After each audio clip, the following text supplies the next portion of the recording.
ونصلي ونسلم على رسوله النبي الكريم أما بعد فأعوذ بالله من الشيطان الرجيم بسم الله الرحمن الرحيم قال الله تبارك وتعالى في القرآن المجيد يسألونك عن الروح قل الروح من أمر ربي وما أوتيتم من العلم إلا قليلا صدق اللہ العظیم۔ معزز حاضرین و سامعین، اللہ رب العزت کا بے پایہ فضل و احسان ہے کہ جس نے اپنی توفیق خاص اور حضور نبی اکرم صلی اللہ علیہ وآلہ وسلم کے نالین مبارک کے تصدق سے ہمیں ایک مرتبہ پھر اپنی بارگاہ میں حاضر ہونے کی توفیق عطا فرمائے۔ دعا ہے کہ اللہ رب العزت ہماری اس حاضری کو قبول فرمائے۔ ہماری سلسلہ وار گفتگو چل رہی تھی کہ انسان کیا ہے، اور پچھلی نشستوں میں نے عرض کیا ہے کہ وہ انسان جس کو اللہ رب العزت نے اشرف المخلوقات بنایا، جس انسان کے سر پر اللہ نے کرامت اور بزرگی کا تاج رکھا، اور وہ انسان جس کو زمین پر اپنا خلیفہ بننے کا شرف عطا کیا، وہ انسان جس کو مسجود ملائک ٹھہرایا، اس انسان کے بارے میں ہمارے یہاں بہت ساری غلط فہمیاں پائی جاتی ہیں۔ تو میں نے مناسب سمجھا کہ قرآن اور تاجدار کائنات صلی اللہ علیہ وسلم کے فرامین کی روشنی میں ایک طالب علمانہ کوشش ہونی چاہیے کہ کم از کم ہم اپنے بارے میں جاننے کی کوشش کریں کہ ہم کب سے ہیں، کہاں سے آئے ہیں، اس وقت کہاں ہیں، آگے ہم نے کہاں جانا ہے اور ہماری منزل کیا ہے۔ تو پہلی بات جو میں نے عرض کی تھی کہ انسان کی ابتدا اس کی ولادت سے نہیں ہے، بلکہ انسان مرحلہ کن سمیت ان سب مرحلوں سے بھی بہت پہلے کا ہے، اور امر کن سے پہلے انسان کہاں تھا؟ وہ انسان کا وجود علمی تھا، اور انسان علم الہی کے سمندروں میں تیرتا کرتا تھا، اور وہ انسان جو علم الہی کے سمندروں میں تھا، اس انسان کو مخاطب ہو کر باری تعالیٰ نے ارشاد فرمایا کہ اے انسان، کب تک راز کے پردوں میں چھپا رہے گا؟ اب راز کے پردوں سے نکل کر افشا بھی ہو جا، ظاہر بھی ہو جا۔ تو کن سے ابتدا نہیں ہوئی، بلکہ کن سے اللہ رب العزت نے اس راز کے پردوں میں چھپے ہوئے انسان کو فقط ظاہر کیا، اور آگے پھر عالم ارواح شروع ہوا، اور وہ پہلی سر جو روح میں بدلی وہ سر محمد مصطفیٰ صلی اللہ علیہ وسلم تھی۔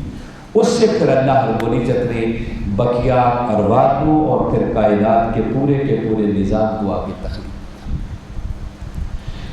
عالم ارواح کیا ہے؟ آج جو میں نے گفتگو کے عنوان کے طور پر ایک آیت کریمہ تلاوت کی، باری تعالیٰ نے ارشاد فرمایا یسألونک عن الروح، اے میرے محبوب مکرم صلی اللہ علیہ وسلم، یہ آپ سے پوچھتے ہیں کہ روح کیا شے ہے؟ فرمایا کل، محبوب اپنی میٹھی میٹھی زبان سے انہیں بتا دو، الروح من امر ربی، کہ یہ روح تو میرے رب کے امر سے ہے۔ وہ جو اس نے فرمایا نا انما امرہ، اب اس کا امر کیا ہے؟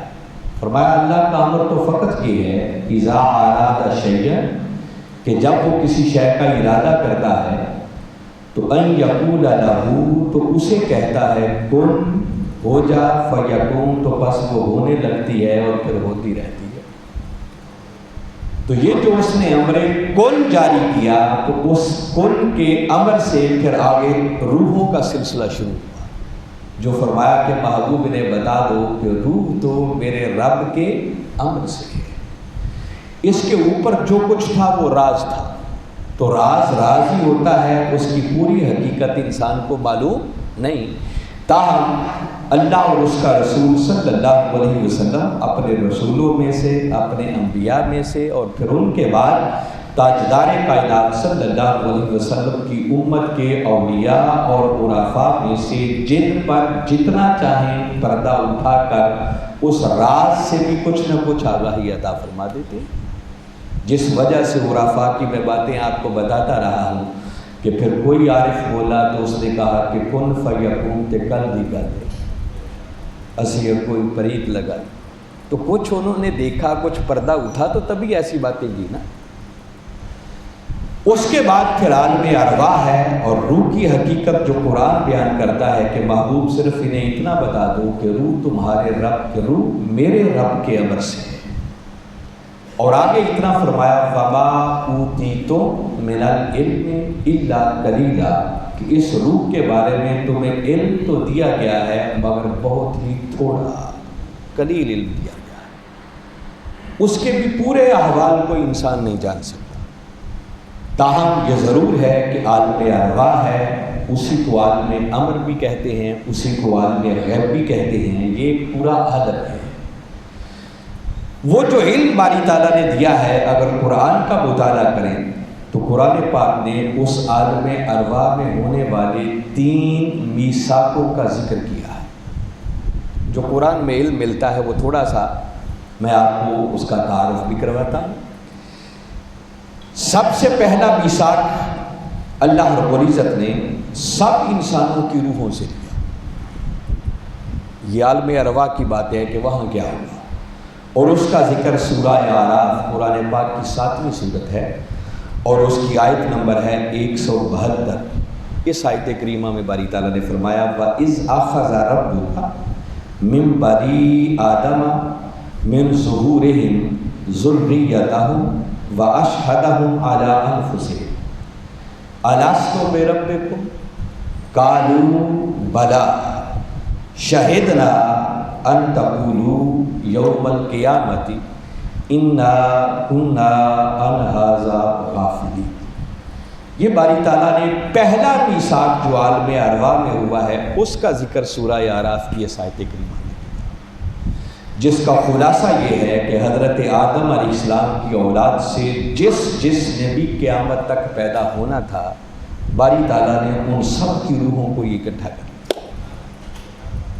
اس کی تفصیلات احادیث مبارکہ میں ملتی ہے کہ باری تعالیٰ نے آدم علیہ السلام کی پشت پر اپنا دست مبارک جو پھیرا تو قیامت تک جس نے ان کی پشت سے پیدا ہونا تھا روحوں کی شکل میں ان کی پشتوں سے جھڑنے لگے۔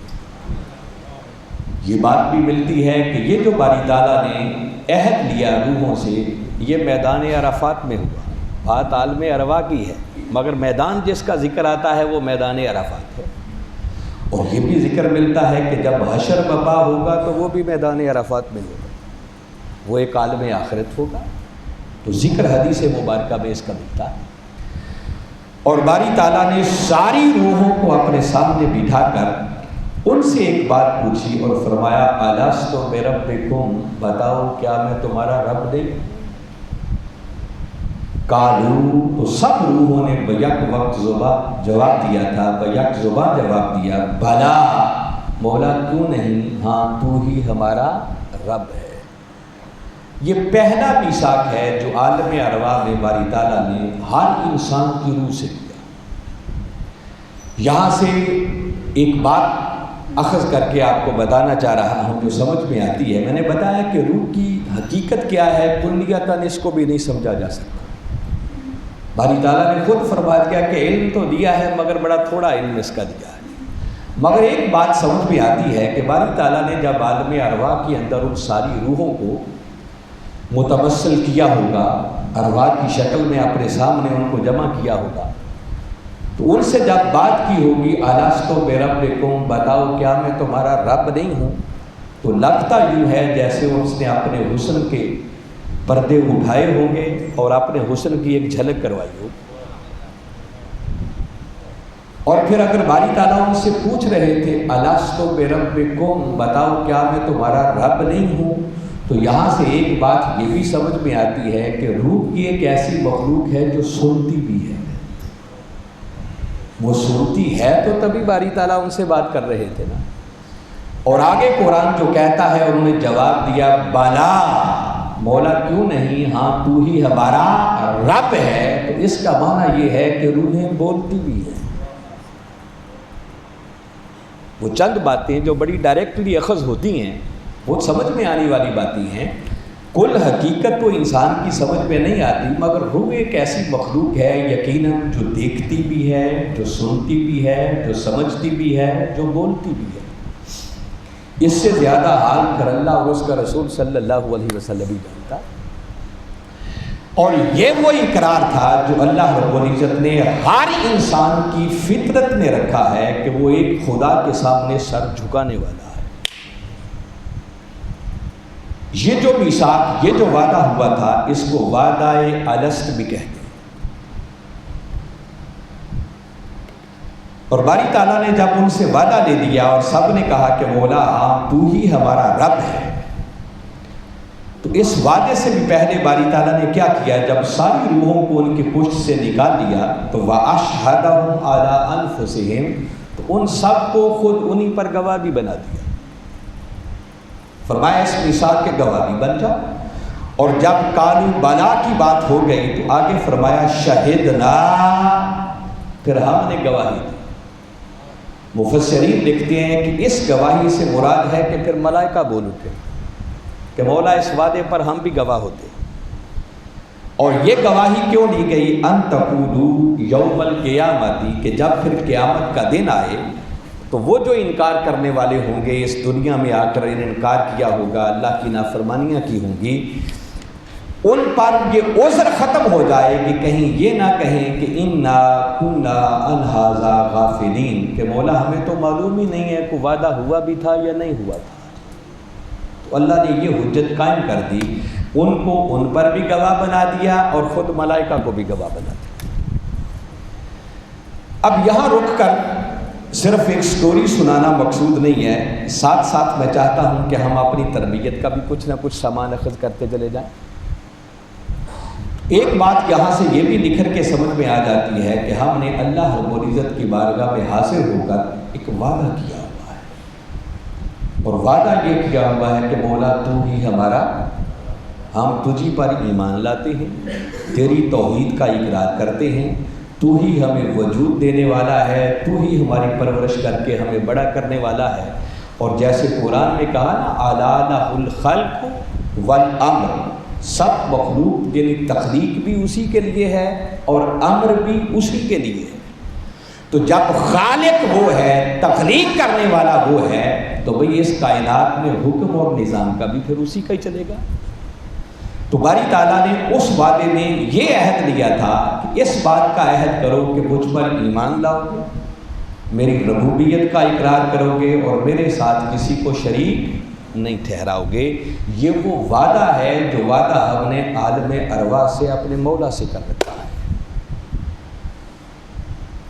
اس دنیا میں اگر کسی عام انسان سے بھی وعدہ کر لیا جائے، کسی غیر مسلم سے بھی وعدہ کر لیا جائے، تو اس وعدے کو بھی پورا کرنے کا حکم ہے۔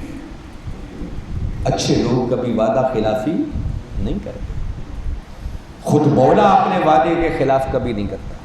ان اللہ لا یخلف المیعاد، اللہ کبھی اپنے وعدے کے خلاف نہیں کرتا۔ کہیں فرمایا لن یخلف اللہ وعدہ، اللہ ہرگز ہرگز اپنے وعدے کے خلاف نہیں کرتا۔ اور جہاں ہماری بات آئی تو تاجدار کائنات صلی اللہ علیہ وسلم کا فرمان کتنا واضح ہے اور اس وعدے کی اہمیت کو اجاگر کر رہا ہے۔ فرمایا لا دین لمن لا عہد لہ، جو شخص اپنے وعدے کو ایفا نہیں کرتا، وعدے کو پورا نہیں کرتا، سمجھو کلمہ پڑھ کے بھی اس کا دین سے کوئی تعلق نہیں۔ میں صرف وعدے کی اہمیت بتا رہا ہوں، اگر عام انسان سے بھی وعدہ کر لیا جائے تو اس کی خلاف ورزی کرنے کی بھی اجازت نہیں ہے، اس وعدے کو بھی پورا کرنے کا حکم۔ اور باری تعالیٰ نے جا بجا قرآن پاک میں اسی وعدے کی طرف ہمیں متوجہ کیا ہے۔ فرمایا وَأَوْفُوا بِالْعَهْدِ، لوگوں اپنے وعدے کو پورا کرو، ان العہد کان مسئولا، قیامت کے دن تم سے تمہارے وعدے کے متعلق پوچھا جائے گا۔ سوال ہوگا قیامت والے دن، جہاں بہت کچھ اور پوچھا جائے گا، اس عہد کے بارے میں بھی پوچھا جائے گا۔ تو اگر دنیاوی وعدوں کے متعلق پوچھا جائے گا تو جو وعدہ اپنے مولا سے کیا تھا، کیا اس وعدے کے متعلق نہیں پوچھا جائے گا؟ اس کے بارے میں بھی پوچھا جائے گا۔ باری تعالیٰ نے اسی قرآن پاک میں سورہ بقرہ میں ارشاد فرمایا وَأَوْفُوا بِعَهْدِي اوفی بِعَهْدِكُمْ، فرمایا میرے ساتھ کیا ہوا وعدہ تم پورا کرو، تمہارے ساتھ کیا ہوا وعدہ پورا کر دیا جائے گا۔ وہ جو اس نے وعدہ کر رکھا ہے نا کہ تمہیں اپنی قربت سے نوازوں گا، اپنی جنتوں میں داخل کر دوں گا، جنتوں کی نعمتوں سے تمہیں نواز دوں گا، پھر پردے اٹھا کر اپنے حسن مطلق کی دیدار عطا کروں گا، فرمایا یہ سب وعدے پورے کر دیے جائیں گے مگر تب جب تم میرے ساتھ کیا ہوا وعدہ پہلے پورا کرو گے۔ تو وہ جو ہم نے عالم ارواح میں ایک وعدہ کر رکھا ہے، اس وعدے کی طرف ہمارا دھیان رہنا چاہیے، اس وعدے کو کبھی بھی زندگی میں فراموش نہیں کرنا چاہیے۔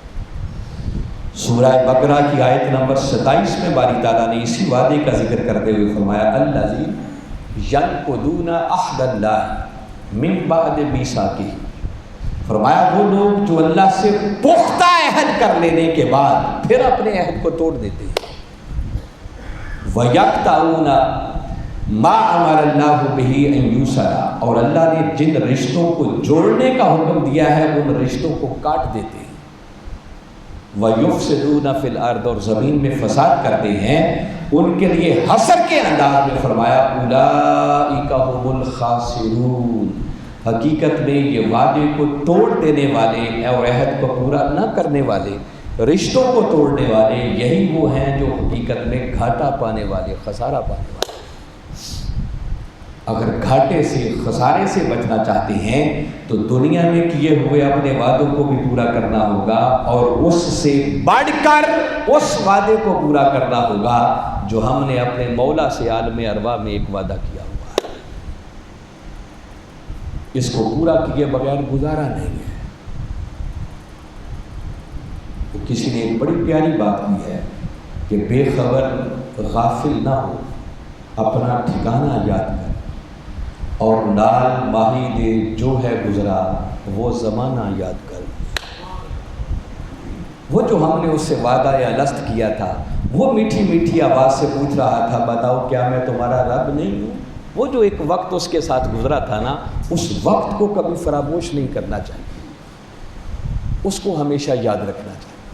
وہ وعدہ یہ تھا کہ مولا تجھ پر ایمان لائیں گے، تیری توحید کا اقرار کریں گے، اور تیرے ساتھ ہم کسی کو بھی شریک نہیں ٹھہرائیں۔ مگر اگر ہم اپنے حال کا اندازہ کریں تو صورتحال یہ ہے کہ ہم نے اس مولا کے ساتھ کئی اس کے شریک بنا دیے، حالانکہ وہ حکم دیتا ہے لا تجعلوا للہ اندادا، لوگوں اللہ کی نیت اس کا شریک نہ بناؤ، اور ہم نے کتنے کو اس کے شریک بنا دیے۔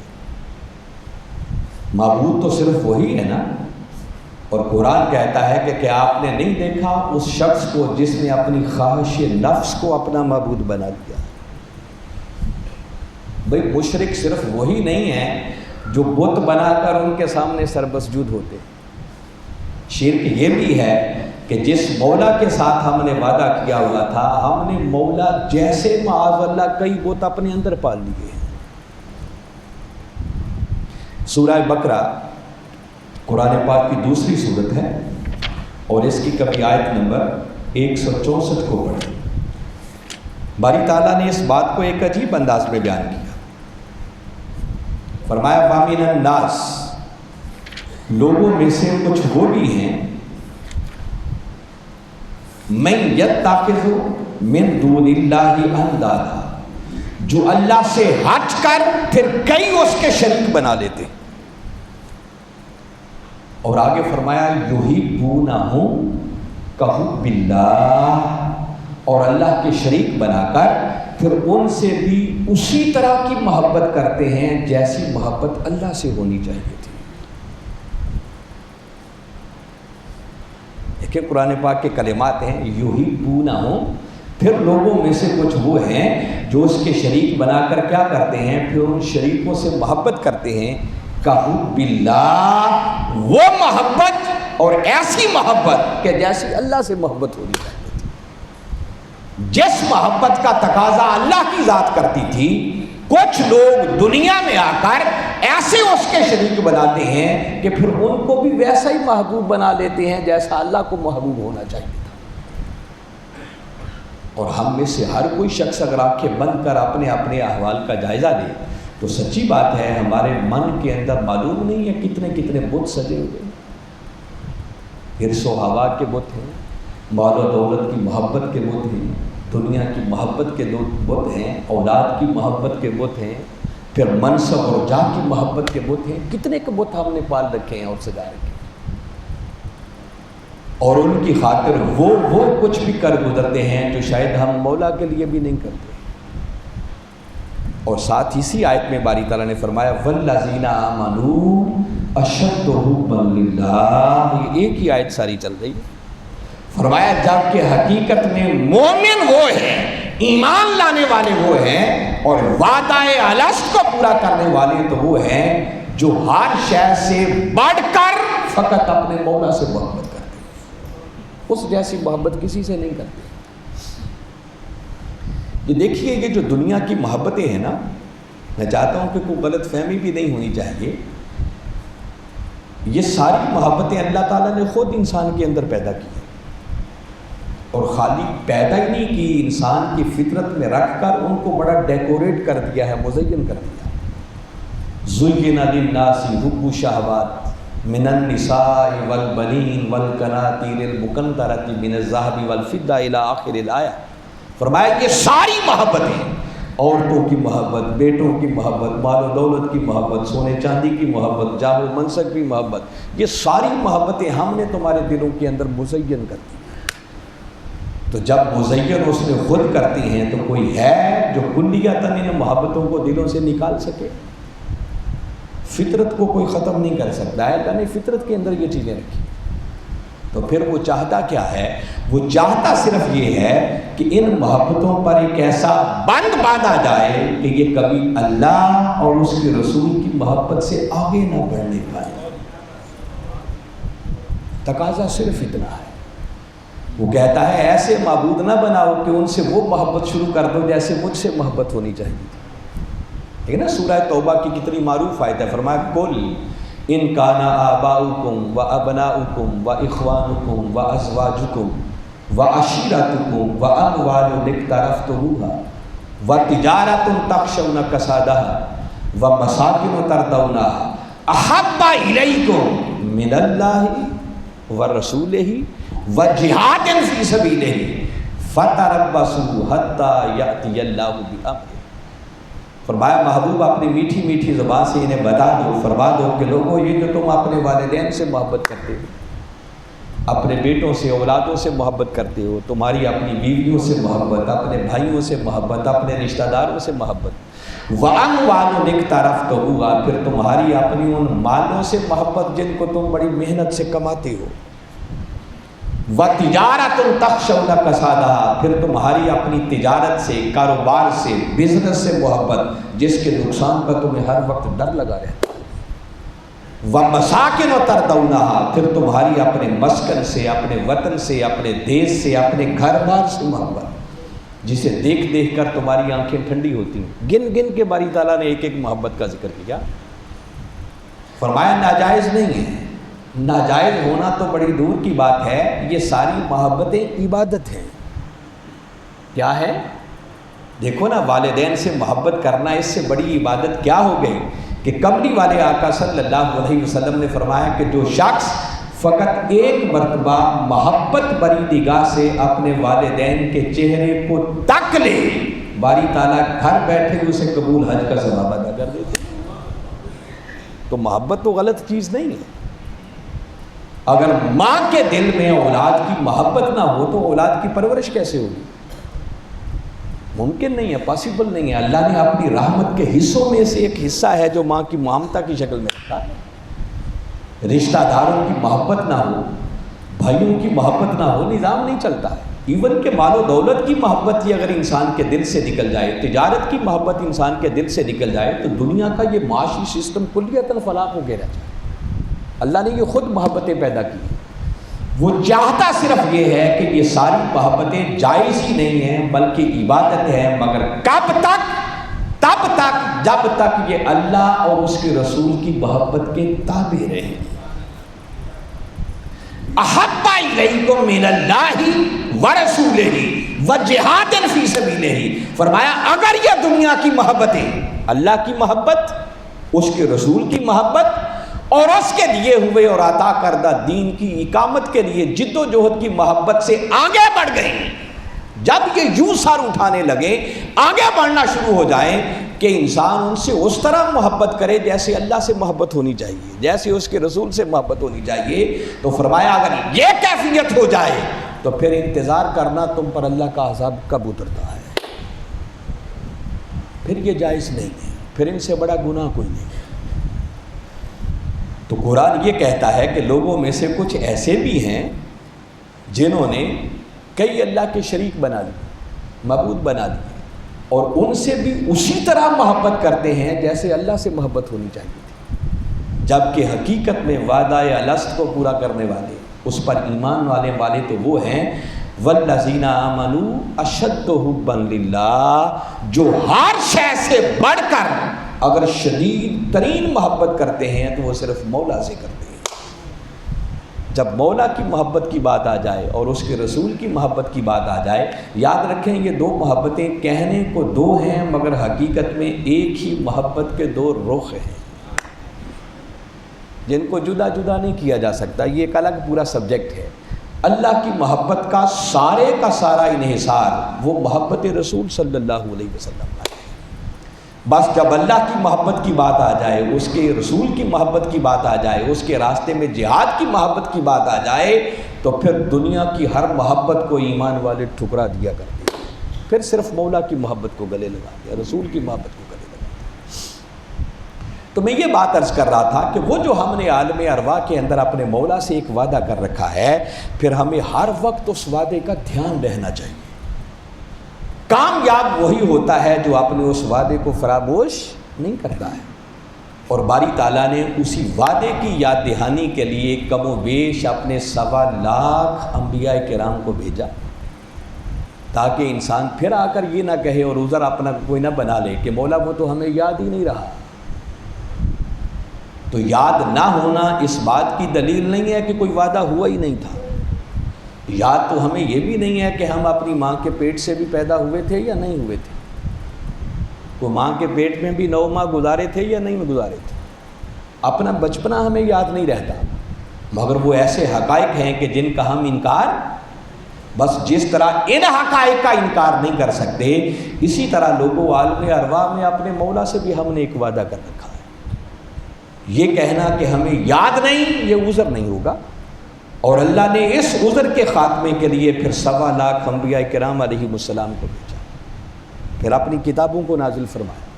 اور دیکھو قرآن سب سے بڑی کتاب ہے، اس کے اندر بھی باری تعالیٰ نے اسی وعدہ الست کا ذکر کیا تاکہ کوئی عذر نہ رہے کہ ہمیں یاد نہیں ہے، کسی نے بتایا نہیں تھا۔ اور پھر انبیاء کے بعد اور نبوت کا دروازہ بند ہو جانے کے بعد پھر تاجدار کائنات صلی اللہ علیہ وسلم کی امت کے علماء اور عرفاء، یہ وہ لوگ ہیں جو اسی وعدہ الست کو یاد کرواتے ہیں، بندے کو متوجہ کرتے ہیں کہ بندے اس دنیا کی محبت میں گم نہیں ہو جانا، اس دنیا کو اللہ نے دارالامتحان بنایا ہے، اس دنیا میں رہو مگر دنیا تمہارے اندر نہ رہے۔ قبلہ حضور اکثر فرمایا کرتے ہیں نا، آپ فرماتے ہیں کہ اس کا مطلب یہ نہیں کہ دنیا چھوڑ کے جنگلوں میں چلے جاؤ، نہیں، دنیا میں رہو، اسی دنیا میں تم نے رہنا ہے، اس دنیا میں رہے بغیر بھی گزارا نہیں ہے۔ دیکھو نا کشتی، اگر پانی نہ ہو تو کشتی چل نہیں سکتی ہے، تو پانی کے بغیر گزارا نہیں، اور اگر وہی پانی کشتی کے اندر آنا شروع ہو جائے تو تباہی کا باعث بن جائے۔ تو دنیا میں رہو مگر خود دنیا تمہارے اندر نہ رہے، اس طرح دنیا میں گم مت ہو جاؤ کہ اس مولا کی یاد سے غافل ہو جاؤ۔ یہ وجہ ہے کہ باری تعالیٰ نے مردان خدا کو جب ڈیفائن کیا کہ مرد کون ہیں، حقیقت میں مردان خدا کون ہوتے ہیں، تو فرمایا رجال لا تلہیہم تجارت ولا بیع عن ذکر اللہ۔ فرمایا حقیقت میں صحیح معنوں میں مردان خدا وہ ہیں کہ دنیا کی خرید و فروخت بھی جنہیں اللہ کی یاد سے غافل نہ کرنے پائے۔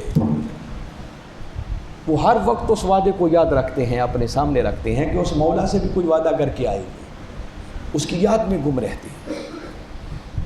اور جو اس وعدے کو یاد رکھتے ہیں پھر ان کا حال بیان کیا، الذین یذکرون اللہ قیاما وقعودا وعلی جنوبہم۔ فرمایا پھر وہ اٹھتے بیٹھتے چلتے پھرتے پہلوؤں کے بل لیٹے، وہ ہر وقت اپنے اس مولا کو یاد کرتے رہتے، اسی کی یاد میں گم رہتے۔ اور کہیں ایسے ہی مردان خدا کا ذکر کرتے ہوئے سورہ فرقان میں فرمایا والذین یبیتون لربہم سجدا وقیاما۔ یہ وہ مردان خدا ہیں کہ جب اپنے مولا کے حضور پھر حاضر ہوتے ہیں تو ایک ایک سجدہ اتنا لمبا ہوتا ہے کہ پوری پوری رات اس سجدے میں بیت جاتی ہے۔ یبیتون لربہم سجدا وقیاما، کبھی ساری رات ان کی سجدے میں بیت جاتی ہے، کبھی قیام میں بیت جاتی ہے، پھر وہ ہر وقت اپنے مولا کی یاد میں مگن رہتے ہیں۔ اور یہی ایمان والوں کی خوبی باری تعالیٰ نے سورہ انفال میں بھی بیان کی، فرمایا انما المؤمنون اذا ذکر اللہ وجلت قلوبہم۔ مومن صرف وہ ہیں، وعدہ الست کو پورا کرنے والے وہ ہیں، حقیقت میں مولا پر ایمان لانے والے وہ ہیں کہ جب اس مولا کی یاد ان کے دل میں تازہ ہوتی ہے، اللہ کا ذکر ان کے ہاں کیا جاتا ہے تو ان کے دل اس کی یاد کی وجہ سے وجل میں آ جاتے ہیں، ایک خاص کیفیت کا نام دیا۔ وَإِذَا تُلِيَتْ عَلَيْهِمْ آيَاتُهُ زَادَتْهُمْ ایمانا، اور جب ان پر اس کی آیات کی تلاوت کی جاتی ہے تو فرمایا بس ادھر تلاوت ہوتی ہے، ان کا ایمان پہلے سے بھی اور بڑھ جاتا ہے، وعدہ یاد آتا ہے، ایمان اور پختہ ہو جاتا ہے۔ وَعَلَىٰ رَبِّهِمْ يَتَوَكَّلُونَ، اور ہر حال میں پھر وہ اپنے رب پر توکل کرتے ہیں اور مولا کو چھوڑ کر اپنی توجہ دائیں بائیں کسی طرف نہیں کرتے۔ تو حاضرین مکرم، کہنا یہ تھا کہ جس طرح عالم اسرار سے اللہ کے حکم سے کن سے پھر عالم ارواح کا آغاز ہوا اور عالم اسرار سے عالم ارواح میں ہم منتقل ہوئے، تو وہاں باری تعالیٰ نے ہم سے ایک وعدہ لیا تھا جس کو وعدہ الست کہتے ہیں، بتاؤ کیا میں تمہارا رب نہیں ہوں؟ اور ہم نے مولا سے وعدہ کیا تھا کہ مولا ہاں تو ہی ہمارا رب ہے، جس وعدے کے پیچھے حقیقت یہ تھی کہ ہم نے اعلان کیا تھا مولا تجھی کو ایک مانیں گے، تیری توحید کا ڈنکا بجائیں گے اور تیرے ساتھ کسی کو شریک نہیں ٹھہرائیں گے۔ بس لوگوں ضرورت اس امر کی ہے کہ رب سے کیے ہوئے اس وعدے کو ہمیشہ یاد رکھو، وہ وعدہ کبھی فراموش نہیں ہونا چاہیے۔ دنیا میں اس قدر گم نہ ہو جاؤ کہ اپنے مولا سے کیے ہوئے وعدے کو بھول جائے، اور وعدہ تو عام انسان سے بھی کر لیا جائے تو اس کو بھی پورا کرنے کا حکم ہے، یہ جائے کہ اس مولا سے کیے ہوئے وعدے کو کوئی فراموش کر دے۔ جو میں پہلے ذکر کر چکا ہوں کہ باری تعالیٰ نے بار بار کہا وَأَوْفُوا بِالْعَهْدِ، لوگوں اپنے وعدے کو پورا کرو، ان العہد کان مسئولا، قیامت کا دن آنے والا ہے جب اس وعدے کے بارے میں تم سے پوچھا جائے گا، سوال کیا جائے گا کہ کتنا اپنے وعدے کو پورا کیا تھا۔ وَأَوْفُوا بِعَهْدِي، فرمایا میرے ساتھ کیے ہوئے وعدے کو تم پورا کرو، اوف بِعَهْدِكُمْ، بس تمہارے کیے ہوئے وعدے کو پورا کر دیا جائے گا، تمہارے ساتھ کیے ہوئے وعدے کو پورا کر دیا جائے گا۔ اگر چاہتے ہیں کہ جو اللہ نے وعدے کر رکھے ہیں کہ اپنی جنت عطا کرے گا، نعمتوں سے نوازے گا، قربت سے نوازے گا، حسن مطلق سے پردے اٹھا کر اپنے دیدار کی نعمت سے سرفراز کرے گا، تو یہ سب وعدے پورے تب ہوں گے کہ پہلے مولا سے کیے ہوئے وعدے کو ہم پورا کرنے والے بن جائیں۔ اور یہ وعدہ باری تعالیٰ نے بڑے اہتمام سے اس عالم ارواح میں لیا تھا۔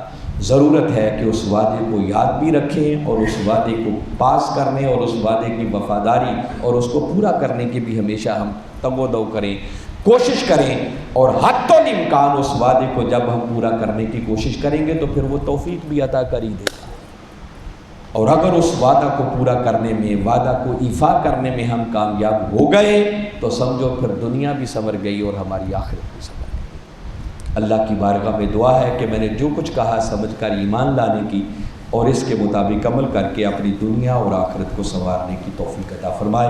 وما علینا الا البلاغ۔